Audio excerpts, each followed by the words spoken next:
Olá, estou aqui novamente para falarmos mais um pouco sobre meditação. Depois da publicação da minha primeira postagem na TV Horus, vieram algumas perguntas e vou responder algumas aqui sobre o renascimento. Que meditação é essa?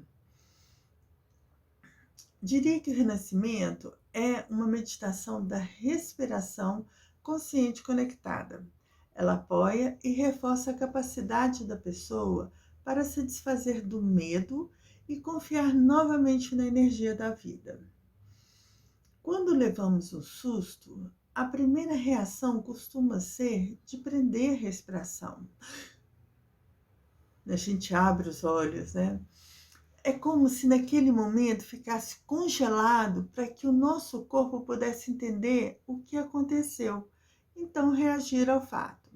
Alguns sustos são processados e compreendidos logo, gerando às vezes até o sentimento de raiva, vergonha, mas são momentâneos e a gente consegue achar graça deles depois. Outros serão mais difíceis para a assimilação correta. Neste segundo caso, a ferida é registrada no corpo. No futuro, podemos reagir negativamente a qualquer estímulo que nos faça associar aquele trauma antigo e a mente arranja uma desculpa convincente para normativizar o fato e a reação obtida. No renascimento, voltamos a descobrir a nossa autêntica identidade e recuperar o nosso eu que foi marcado por aquela experiência. Uma vez distanciado da emoção, conseguimos finalmente trabalhar a reação que ficou registrada no corpo.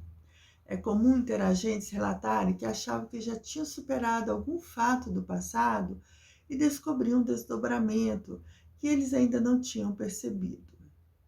Reich fala que as inibições respiratórias são os elementos fundamentais de todas as neuroses.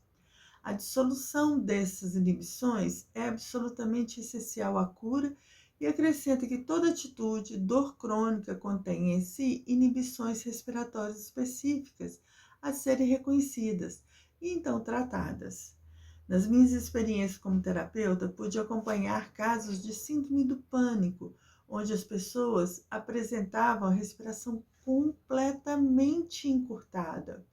E trabalhar essa expansão mesmo no auge da crise, conseguimos eliminar os sintomas somente com a respiração consciente. A primeira fase de desenvolvimento de um recém-nascido é a respiração. É dado como a consciência do mundo e se constitui em primeira forma de consciência de si mesmo. Essa primeira sensação é de angústia.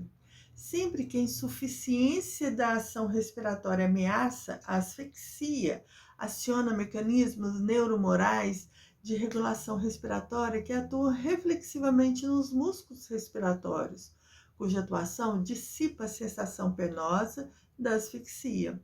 Com estes fundamentos sensoriais e motores, fica estabelecido no nascimento até nosso último suspiro nossa relação com a atmosfera, com o meio. O objetivo do renascimento consiste em substituir as nossas atitudes de fuga e de negação de fatos ou registros sintomáticos que aparecem no corpo físico por outras mais elevadas, de cura, de autoconhecimento, que nos ligam à nossa própria vida, dissolvendo as feridas do passado. É uma forma de terapia, um meio de você se tornar mais consciente do que está acontecendo na sua vida, de modo que as escolhas que você faz se tornem mais conscientes, menos ditadas por crenças e eventos traumáticos e muito mais em sintonia com a realidade presente. Torna-se mais alerta do seu pensamento e voltar-se para uma direção mais construtiva é um princípio fundamental do renascimento. Existe dentro de nós um poder maravilhoso que nos transmite uma energia especial, nutridora e curativa. Na respiração consciente conectada, harmonizamos toda a nossa personalidade e experimentamos uma grande transformação no organismo físico, que se converte no meio de expressão e manifestação de valor elevado, diminuindo o estresse e aumentando o relaxamento. Nas sessões de renascimento, a gente percebe muito claramente, como também nas sessões de terapia, que aquele momento mais dramático da pessoa, que ela não quer estar ali, que não quer trabalhar com as emoções, são os momentos que a gente está mais próprio, mais próximo de algum trauma que marca a nossa essência. E a partir disso, então, a gente começa a trazer à tona todo aquele medo que foi construído e ele aparece como uma defesa dos nossos sentimentos. É comum a gente ver pessoas que ficam fragilizadas, principalmente com o luto, de começar a negar a razão de vida, a fugir a todo momento de experiências novas. E no renascimento, a gente consegue ir trabalhando essas causas e esse medo da perda, principalmente quando acontece a perda de uma vida, com crenças de que se eu parar de viver aquilo, eu não vou mais sofrer. Como também se de uma decepção amorosa, de várias outras coisas nesse sentido. E a partir desse momento, a gente vê que a respiração consegue ressignificar isso. A gente trabalha o renascimento de várias formas, né? Normalmente são em terapias individuais, de duração de 2 horas e meia, 3 horas, às vezes até estendendo um pouco mais, dependendo de cada caso, né? Claro. E aí a gente vai ressignificando isso. Normalmente não é em uma sessão que se faz, apesar que eu já vivenciei experiência que uma sessão a pessoa foi lá e ressignificou um trauma que ela estava vivendo. Em 3 horas ali de respiração e conversas, né? Ela conseguiu ter consciência do que estava afetando e resolveu a situação em apenas uma sessão, mas isso é raro porque nós temos muito medo de lidar com as nossas dores, com os nossos passados. Então, a nossa mente tenta fugir do processo o tempo inteiro. É comum em sessão de respiração, quando a gente está trabalhando essa respiração conectada, né? O que é uma respiração conectada? Né? Surgiu essa pergunta também. É quando você puxa o ar e solta o ar de uma maneira circular, sem pausa. Então você traz o ar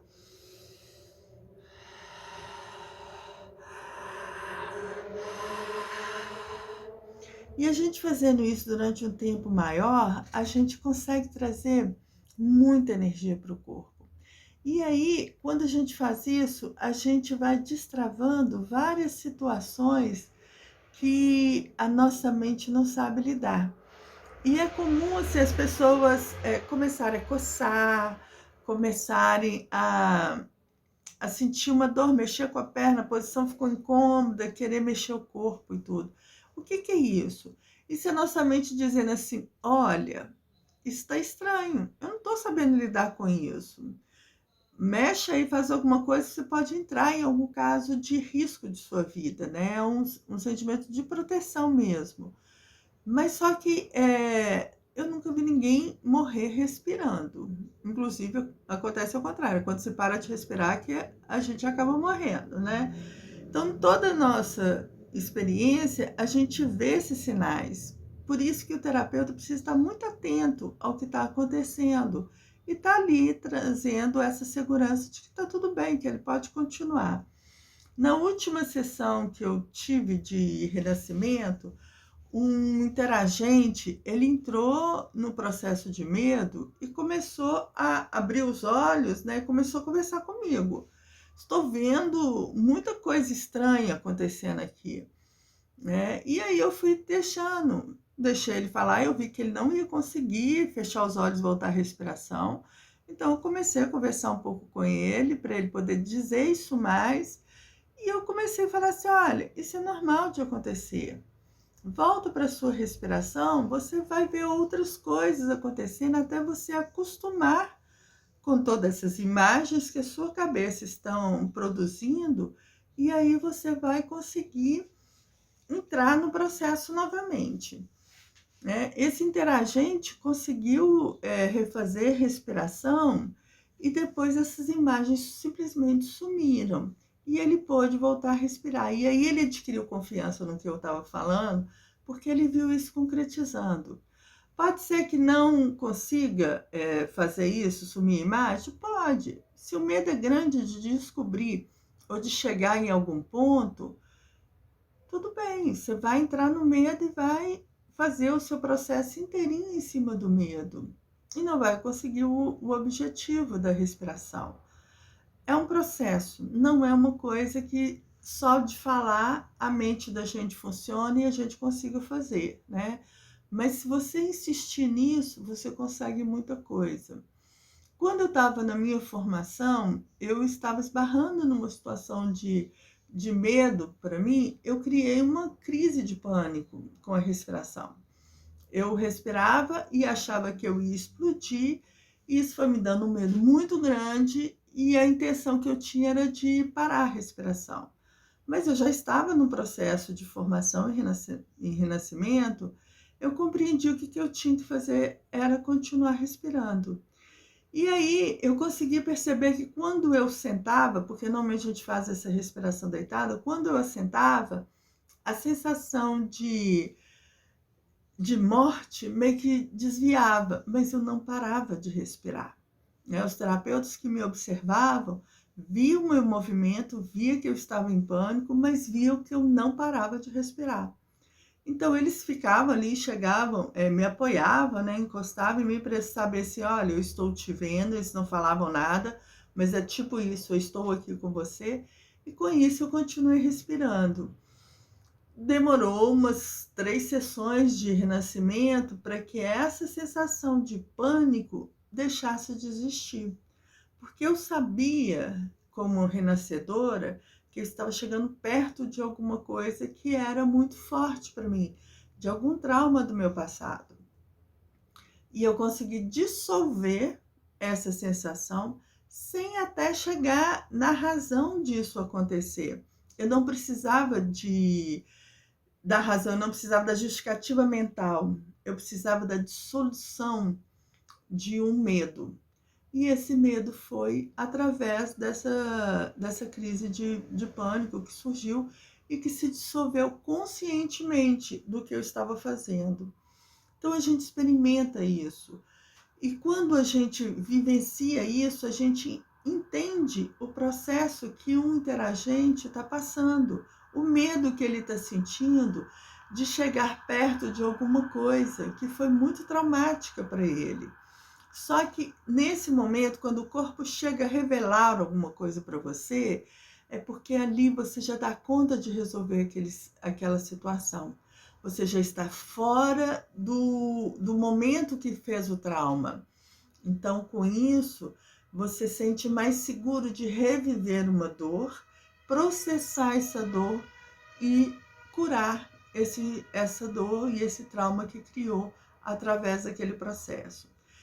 É muito importante a gente fazer a respiração com um terapeuta de confiança. Eu vejo que nessa pandemia muitas pessoas começaram a fazer isso online. Eu, sinceramente, eu não confio.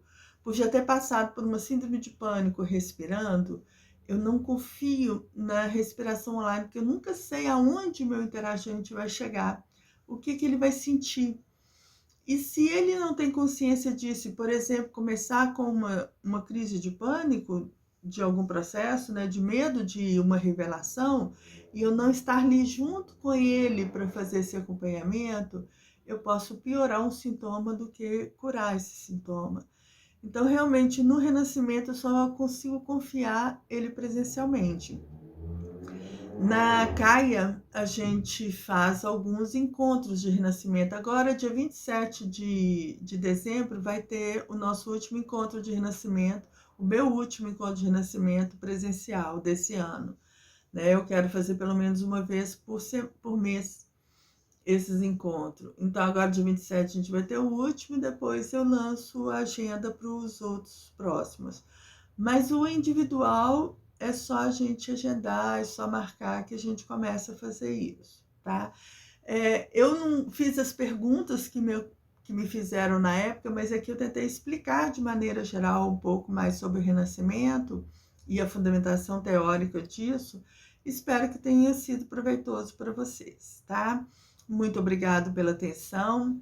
Namastê. Até o nosso próximo encontro, tá? Um abraço.